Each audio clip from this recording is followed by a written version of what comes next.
Hello and welcome back to my craft room. Well, I thought I'd come back today and show you how I'm getting on with my vintage stitchery, where I'm following along with Create and Craft with Christine's Dictionary of Stitches, and my take on it is to make a lovely book all using only vintage supplies. Last time I'll put this in a playlist. I've started a playlist for my vintage stitchery, so you can check up. Last time I showed through all of the lovely vintage supplies that I've gathered together. Last time I had started kind of doing a little fabric collage of a few of these lovely bits and pieces of fabric and things, and I'd started doing the stitches for the letter A. Now there weren't many for the letter A, so they've all fit on one double spread, so I'm ready to kind of finish that now, so I thought I'll come back and show you. So here we are. This is how we're looking at the moment. I have this beautiful piece of lace which isn't stitched down yet. I'm going to do that last. This was sent to me by Paula Lister in New Zealand, and it was given to her. It's a piece of a length of lace that was given to her by her friend Deborah, whose mum made it, who used to live over here in the UK, and when she was a young girl she made this lace, and it's just so special to me. I found out lots of interesting information about her, which once I've had a chance to pass the information on to Paula and given her a chance to talk to her friend, I might be able to share with you here, but I won't do that until I've got her permission, obviously. So I've got another piece ready to stick down here. Most of these beautiful pieces came from the things that Christine sent me. This lovely little piece of print here I've cut. I just freehand drew the letter A, just to show that this is all stitches beginning with A.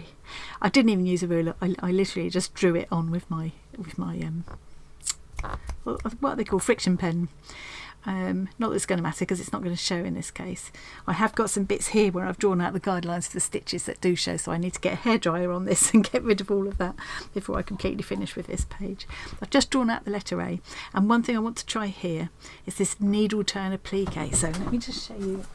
So I thought as I'm doing the letter A, I would make the letter with applique, A for applique. You can see this beautiful needle turn applique. A couple of my viewers helpfully told me what it's called. See if I can get it up close so get it to focus. There we go. Look at that beautiful workmanship. And what they do is, as they stitch around the piece they're applying, they just turn the edge under with their needle to make a nice neat finish. That is so beautifully done. So mine won't be quite as beautifully done as that, but I wanted to have a go, so I thought this is a good time to do it. So let me show you the other stitches. I haven't finished embroidering the names of all the stitches yet. So here you can see this one's called Antique. I loved this. I'd never done this stitch before. Let me bring it down a little bit.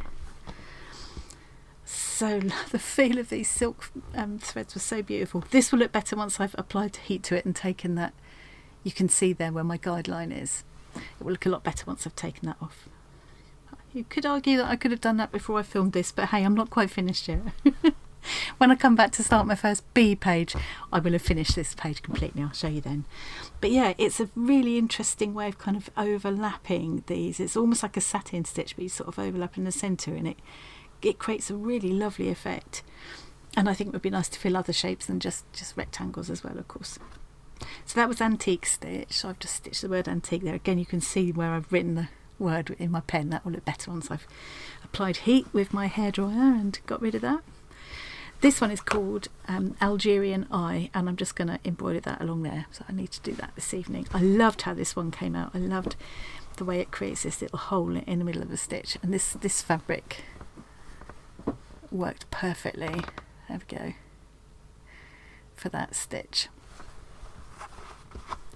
And then I've done some more Algerian eyes on a different fabric there, and it has a slightly different effect, but still very pretty.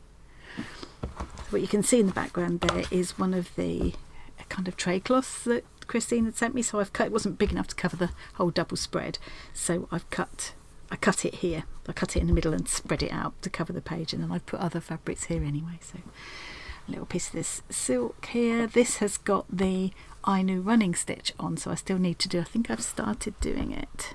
So I've just started embroidering that. I'm just going to put Ainu there and attach it in the middle.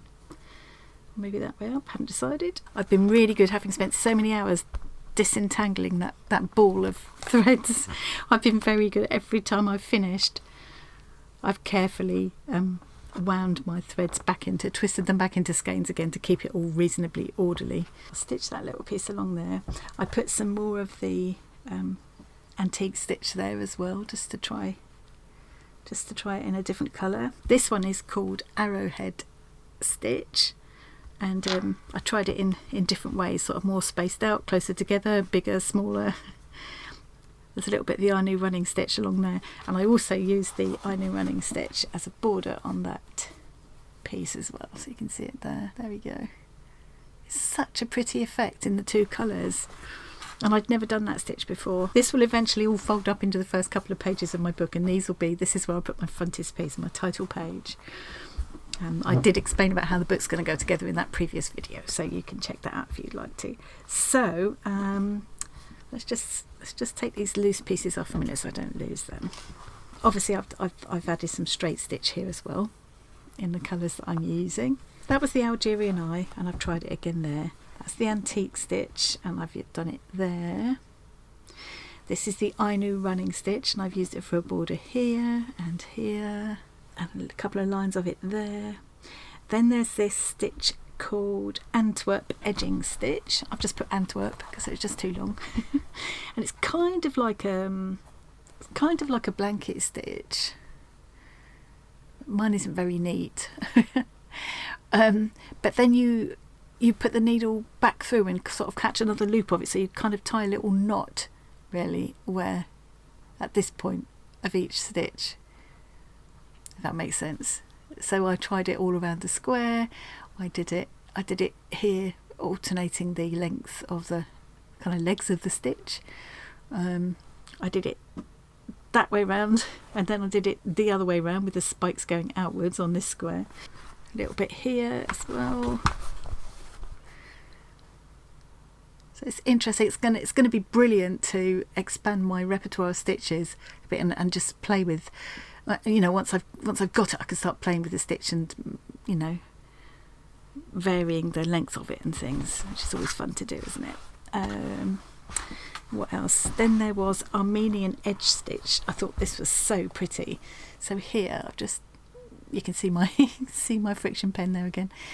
I've used the edge stitch there on both edges in different colours. Really pretty. It makes kind of almost like a little picot with a knot. I think that's ever so pretty, delicate little edge. And I used it again. I used it here. I've just made a little kind of a pin tuck there and used it as the edging along there. So I thought it was really pretty. Here is the arrowhead stitch again, but I've interlocked them and done them opposite ways around so they fit together like that, which I thought was quite cute.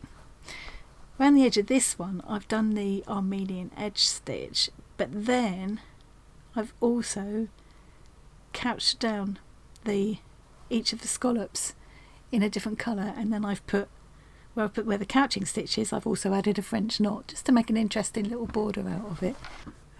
Vintage napkin there with a lovely lacy edge, one of that bundle that Christine sent me.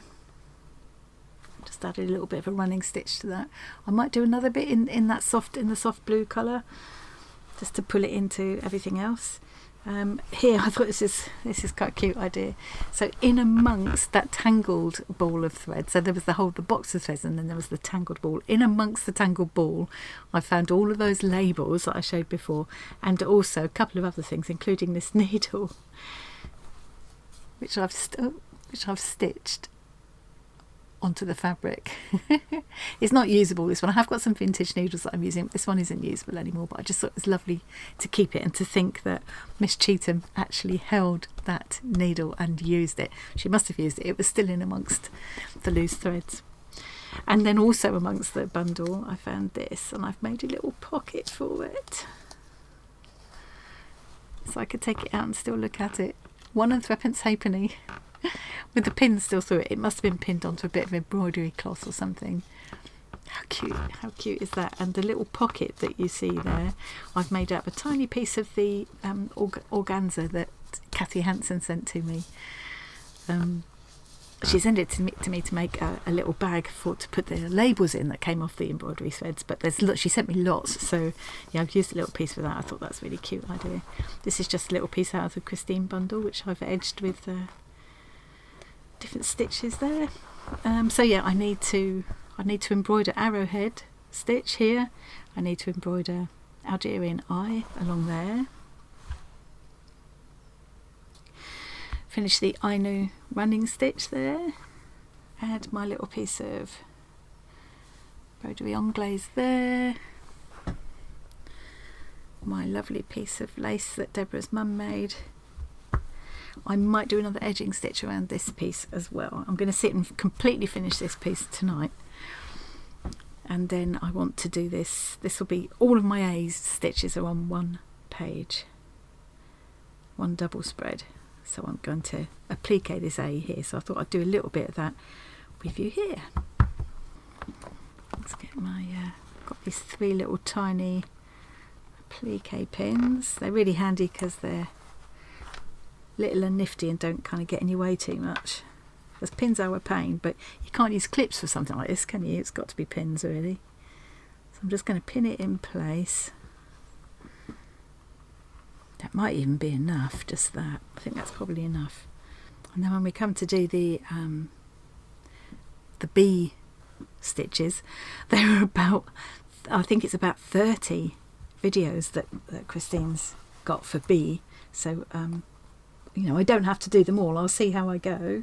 Some of them are kind of variations on a theme, you know. Now I should use quite a fine one for this really. Some of these kind of threads do break easily when they're old, but I'm just going to check this one. No, it seems to be alright. I think I'm going to go for that, and if it shows a tiny bit, it's not going to bother me. Quite a little small needle for this one. So, do you know, I still haven't found my whatnot. It must be in a project bag somewhere. I hope to goodness I haven't managed to accidentally throw it in the bin. And it's so useful for something, because you can have a few pins, your needle threader, your needles, your scissors clipped on the side. Might have to make myself another one. I love this. This even came in a vintage sewing box that I got. When I come to stitch this, I should probably just stitch it carefully along through that top line and leave it so that I can still pick this up to look at it. I don't want to stitch it down completely. I'm a bit concerned that the book is going to bend there, so you know, it might eventually, but it's not going to be opened and closed that much. It's not going to be under that much wear and tear. Right, put them out of the way again. Love these old cotton reels. I keep trying to buy these old empty cotton reels on eBay, and I keep getting pipped to the post, so they just get too expensive. I think a lot of people are buying them. There are a lot of people selling things on Etsy where they use these as the kind of presentation, or they're making these into customising them and making them into something else. So I think there's a big market for them. It's quite hard to find them at a reasonable price these days. I just have to keep my eyes open. Eventually I'll come across some in a charity shop or something. Okay, so I'm just going to start by turning this edge under. This is not an expert tutorial. If you want one of those, you better have a look on YouTube for someone who's actually an embroiderer. Okay, so what I believe you do is as you go along, as you stitch it, you're turning these edges under and tucking it in like that to get a neat edge, and you do basically like a ladder stitch. So I'm going to go into, it's coming out of my actual A piece now, my appliqued piece. Now I'm going to go down into the background, come up again, take a tiny stitch and come up again a little bit further along, and then tuck that edge under. I mean, sometimes it's going to be easier just to tuck it under with my finger. I think when you're going around curved edges, this technique is going to come into its own, because you'll just do a tuck and a stitch and a tuck and a stitch all the way around, and you'll be able to get a really neat edge. So now I'm going to go back into the applique piece, the A, and I'm going to do another little ladder stitch. So I'm going to go in along a little tiny way and come up again. So now I'm going into the background bit again, coming up a little way further, making sure it's tucked under neatly.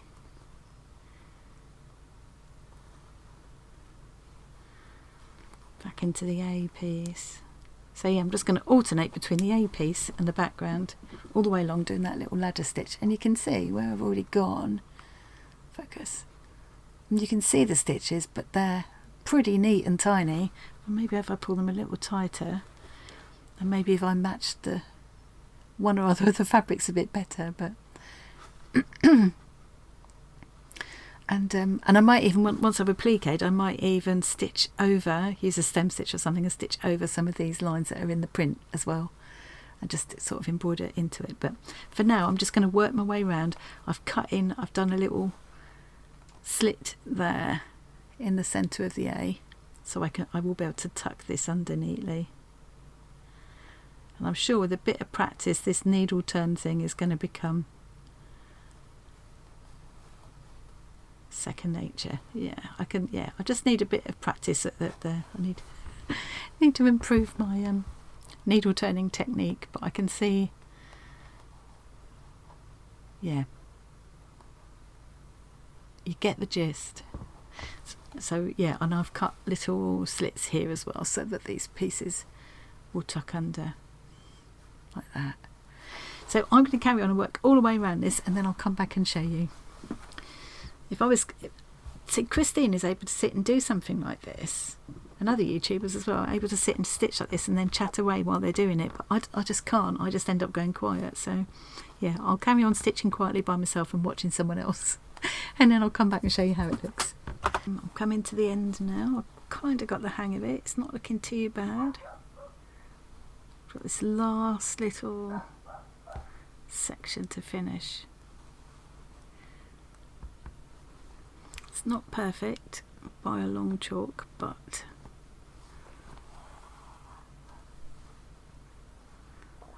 I just will need to practice more.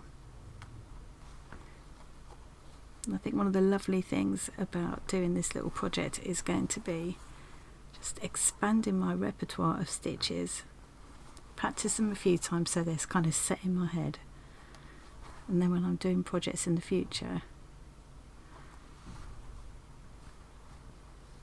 I won't just go to the same old 6 stitches I usually use.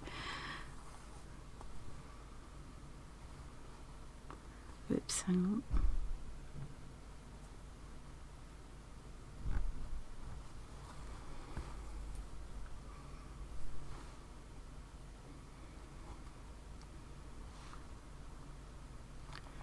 Okay, well, proper embroiderers would probably be not impressed with that, but I'm very happy for my first go. Oh, focus, there we go. That's not bad at all. And I really quite fancy the idea now of just using a little stem stitch or something to embroider over where this pattern is, and just I can just let it trail off into the background as well. Quite fancy doing that. A lot of the fabrics that Christine sent would lend themselves really well to thread painting, and this is no exception. I think you could do a lovely bit of thread painting here, which I might also do. I know that's not stitches beginning with A, but it's my book, I can do what I like. I just wanted to show, because I didn't show it just now, the corner of this beautiful tray cloth or whatever it was, because I think this has also been appliqued. The pale pink fabric in the shape of the rose, and you can see that it has been, because the grain is going in a different direction from the background fabric. That's been done so well, so I imagine that's probably been needle turn appliqued on, and then they've done like a blanket stitch or something around the edges maybe, and then this is stem stitch here and a satin stitch. Beautiful work, isn't it? I will do my embroidery over that. I will add this, I will add that. Oh, and one last thing was I need to put a couple of buttons on as well. Don't look at my messy backside, don't judge. It's not going to show in the end. I thought about putting some thin kind of batting or something behind here. I've got some lovely interlining that I got in that parcel from B. Henderson. It's curtain interlining, but it'd make a beautiful kind of batting for something like this. But in the end I thought, no, I think I've probably got enough thickness there with the fabrics. I might later down the line for other pages I might use it, but I also later will consider adding little tabs to the pages as well. Perhaps a little tab on this one saying A, and then on the first B page I'll put B. There's going to be a lot more B pages. look at these little tiny linen buttons. I'm just wondering about if I'm going to put that down there. I could put a row of little buttons along here, down there as well. I could fill up the little spaces with buttons. I could also fill up the spaces with more of the stitches that I'm doing. Yeah, I'll put a little row of these buttons somewhere because I just love them. A little bit of embroidery over this, possibly a bit of thread painting into this as well, and then I'll be ready to go onto my next page and start my first B page. And the idea is that once I've done all the stitching on two kind of not facing pages, two pages back to back pages like that, then I can stitch all around that page. These front ones I'm going to have to leave to the end because it's for my I need to decide what my title page is going to be first. And one of the ideas I think I showed last time, scan this so I can print it onto fabric. And then embroider it. Use ink tents. It's another thing that Christine likes to do. Use ink tents to colour this image, and then embroider on it. And I think that would be such a lovely, because that's from the original book that I'm going to use as my cover. This book was absolutely falling apart. I got it for next to nothing at a junk shop or something because it was just it's just in such a bad state, but I just love it. So I'm thinking that would be lovely. It doesn't say my vintage book of stitches, but that doesn't matter. Put that on the outside or something. Yeah, so that's my thinking at the moment, but that might change. I need to keep that carefully. And one last thing, I just want to mention this while I'm here, because I bet one of you out there will be able to help me with this. Let's just get my thumbnail, because it's got the A. I have bought, because I've got all of these lovely old embroidery transfers to use in this project, and many more to come. But there's one from the 20s. The ones I can date, they're mainly from the 30s, and there's the odd one from the 20s and an odd one from the 60s. Mostly they're from the 30s. I want to be able to use them throughout this project, and it's awkward to go and get the iron out and bring it upstairs. So I got myself this little ironing set. It's all by the Quilted Bear. $34.99 for the set, and that included the iron itself, this lovely carrying case so you can put it in your luggage or whatever, craft bag in my case. I don't iron when I'm at home. I definitely don't intend to be ironing when I'm on holiday, unless it's for crafty purposes. But yeah, it's got this lovely sort of custom made case. I'm hoping that this will fit on top of it, fit in the thing maybe. And I've taken it out of the bag, so that's to rest it on. So the idea is I can have it all on here or on the table next to me. But my question is, this is the ironing mat that came with it, which is brilliant. So I've got everything I need. I can keep all of this here in my craft room. The whole lot will just stack up like that, nice and neatly. You won't take up too much space. Same if it was in a suitcase, I guess. But what I don't know is, and it's definitely it's pictured in the thing on Amazon, but they don't tell you what it's for. This is the heat-proof ironing mat. Fine, get that. But what's this bit for? And they show it laid over the top of the ironing mat in the picture. It's smaller than the ironing mat, but it appears to be made of some kind of plastic, so surely it would burn if I put the iron on it. Can anybody tell me what this bit is for?